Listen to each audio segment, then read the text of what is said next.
Friends అందరికీ game changer trailer update అయితే వచ్చేసింది అనమాట. అండ్ ఆల్సో RC16కి సంబంధించినటువంటి అప్డేట్ కూడా వచ్చింది. అదే కాక అన్స్టాపబుల్ గురించి ఒక ఇంట్రెస్టింగ్ విషయం అయితే బయటకు వచ్చింది. వాటన్నిటి గురించి గేమ్ చేంజర్ ట్రైలర్ ఎలా ఉంటుంది అనేటటువంటిది క్లారిటీగా క్లుప్తంగా ఈరోజు ఈ వీడియోలో మాట్లాడుకుందాం. వీడియోలోకి వెళ్ళే ముందు మార్కో అనేటటువంటి ఒక సినిమా రిలీజ్ అయింది. దానికైతే మనం రివ్యూ చేసినాం. నిజం చెబుతున్నాను నేను, కింద కామెంట్లో మన తెలుగు వాళ్ళ కన్నా మలయాళం కామెంట్స్ ఎక్కువైనాయి అనమాట. మలయాళం పీపుల్స్ వచ్చి నువ్వు మా ఇండస్ట్రీని కించపరుస్తూ మాట్లాడినావు అది ఇది అని చెప్పి చాలామంది చాలా రకాలుగా కామెంట్ చేస్తున్నారు. నిజంగా చెప్తాను, నేను నాకు అది మలయాళం సినిమా అని కూడా తెలియదు వీళ్ళు చెప్పిందాక. నేను అసలు ఏమన్నా సినిమా నాకు నచ్చలేదు, మరి బ్రోత్తలు ఉంది అని చెప్పి చెప్పిన అనమాట. మరి చాలా దరిద్రంగా ఉంది లాస్ట్ 2 నిమిషాలు. అదైతే 100% చెప్పొచ్చు. నేను దాని గురించి మాట్లాడుతుంటే వీళ్ళేమో పుష్ప సినిమా గురించి మాట్లాడటం, పుష్పాని టార్గెట్ చేయటం, మీ పుష్పాలో లాజిక్స్ ఉన్నాయా, మీ అఖండాలో లాజిక్స్ ఉన్నాయా, మీ బాలయ్య బాబు తీసేటటువంటి అది నేను ఏమన్నారా బాబు, ఇల్లాజికల్గా ఉంది అన్న. మీరు పుష్పతో కంపారిజన్ చేసుకుంటున్నారా? పుష్ప డే 1 కలెక్షన్ అంత ఉండదు మీ life time collections. Pushpa parking collections ఉండదు మీ డే 1 కలెక్షన్ అని చెప్పి గుర్తుపెట్టుకోవాలి. నేను ఇలా మాట్లాడలేదే ఈ తెలుగు ఇండస్ట్రీని లేపుకుంటా, ఆ బాలీవుడ్ని లేపుకుంటా, మలయాళం నాకు కూడా మలయాళం నుండి చాలా ఫేవరెట్ సినిమాలు ఉన్నాయి. అవన్నిటికి కూడా మంచి రివ్యూస్ ఇచ్చి నేను అది పట్టించుకోకుండా ఎందుకు ఇలా నెగిటివ్ కామెంట్ చేస్తున్నాను అనేటటువంటిది నాకైతే అర్థం కాదు. వెళ్ళి ఒకసారి కామెంట్ బాక్స్ చెక్ చేయండి. నెంబర్ ఆఫ్ కామెంట్స్ మొత్తం మలయాళంలో కానొస్తాయి అనమాట. మొత్తం నువ్వు మా ఇండస్ట్రీని నువ్వు అనేది కించపరిచిన చెప్పి మాట్లాడుతున్నారు, పుష్ప అని చెబుతున్నారు. నాకైతే బాధగా అనిపించింది అనమాట. ఎందుకు ఇలా వీళ్ళు బిహేవ్ చేస్తున్నారు అనేటటువంటిది నాకే అర్థం కాల. సినిమా చూసిన నా ఒపీనియన్ ఏంది అనేటటువంటిది తెలియజేసిన. నచ్చితే ఏమైనా, నచ్చకపోతే స్కిప్ చేసి వెళ్ళిపోయి మీకు పాజిటివ్ రివ్యూ ఇచ్చిన వాళ్ళ వీడియోలు చూసుకోండి. దానికి మించే ఉంది. And game changer trailer day ఎప్పుడు అనుకుంటున్నారు? రేపే అనమాట.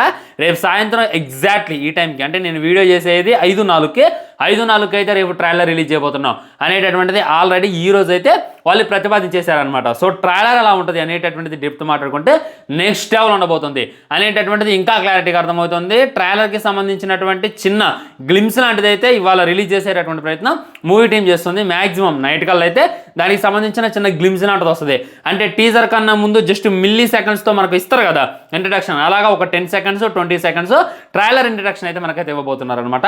అండ్ ట్రైలర్లో చూసుకున్నట్లయితే అప్పన్న క్యారెక్టర్ని రివీల్ చేయబోతున్నారంట. అండ్ మన రామ్ నందన్ ఉండ కదా, తన యొక్క క్యారెక్టర్ ఏంటి అనేటటువంటిది క్లారిటీగా చూపించబోతున్నారు. ఇంకా క్లారిటీగా చెప్పాలనంటే ఎందుకు అంటే ఏంది అప్పన్న క్యారెక్టర్ ఏంది, ఎందుకంత హైలైట్ అనేటటువంటిది ఇంకా చెప్పటం.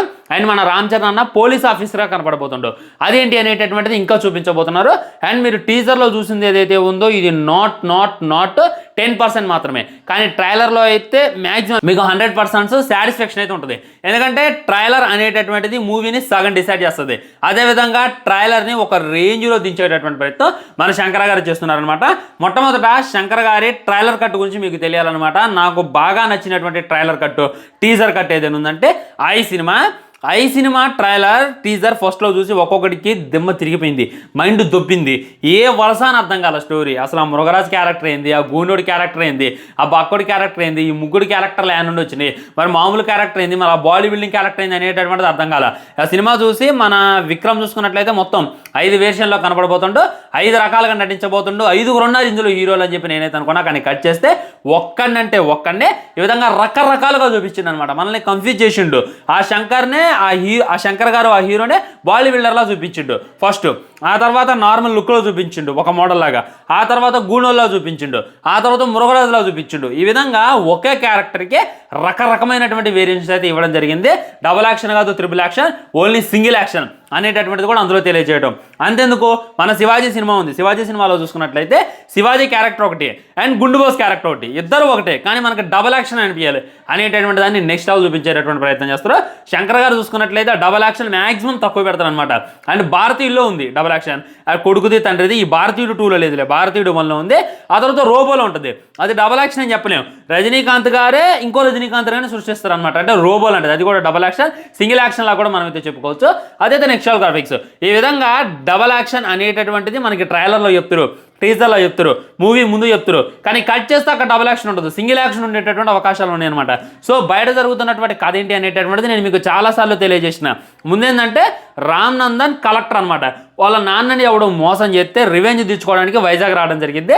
వాళ్ళ నాన్న చూసుకున్నట్లయితే అప్పన్న క్యారెక్టర్ చేయబోతుండు. అదే రామ్ చరణ్ మన పోలీస్ ఆఫీసర్గా కనపడబోతుండో, IAS ఆఫీసర్గా కనపడుతుండో, పొలిటీషియన్లా కనపడుతుండో అనేటటువంటిది. పొలిటీషియన్లా కనపడేటటువంటి ఆయన వాళ్ళ నాన్న, పోలీస్ ఆఫీసర్గా కనపడేటటువంటిది కొడుకు, ఆ తర్వాత ఐఏఎస్ ఆఫీసర్ అయింది మన రామ్నందన్ అనేటటువంటిది మనకి బయట జరుగుతున్నటువంటి డిస్కషన్. కానీ శంకర్ గారి మైండ్లో ఏముంది అనేటటువంటిది మనకు అసలే తెలియదు. మన అంచనాలకి మించి ఉంటుంది అనమాట, అంతకు మించి చూపించేటటువంటి ప్రయత్నం అయితే చేస్తారనమాట. ఇంకోటి జాబిలమ్మ జాకెట్ వేసుకొచ్చిన సాంగ్, ఆ సాంగ్ ఏదైతే ఉందో లీక్ అయింది. కానీ ఆ లీక్ అయిన సార్ మనం రిలీజ్ చేయాలి సార్ అని చెప్పి శంకర్ గారిని తొందర పెట్టడం వల్ల రిలీజ్ చేయడం అయితే జరిగిందంట. కానీ అస్సలు సిసలైనటువంటి సాంగ్ ఎలా ఉంటుంది అనేటటువంటిది మీరు రేపు థియేటర్లో చూస్తారు, మీరు ట్రైలర్లో కూడా దానికి ఉన్నటువంటి డిస్కషన్ చూస్తారు అనేటటువంటిది ఇంకా క్లారిటీగా తెలియజేసాడు. ఇదైతే నెక్స్ట్ లెవెల్ అని చెప్తా. నేను ట్రైలర్ చూసుకున్నట్లయితే 2 minutes 30 seconds ఉండబోతుందంట. మన తమన్నా అయితే మ్యాక్సిమం బీజిఎం 100కి 100% ఇచ్చిపడేసిందంట. అదైతే వేరే లెవెల్ అని చెప్పి కూడా ప్రతి ఒక్కళ్ళు కామెంట్ చేస్తున్నారు. ఏది ఏమైనప్పటికీ గేమ్ చేంజర్ ట్రయల్ అయితే ఒక విధ్వంసాన్ని సృష్టించబోతుంది. పాన్ ఇండియా లెవెల్లో రిలీజ్ చేస్తున్నారు.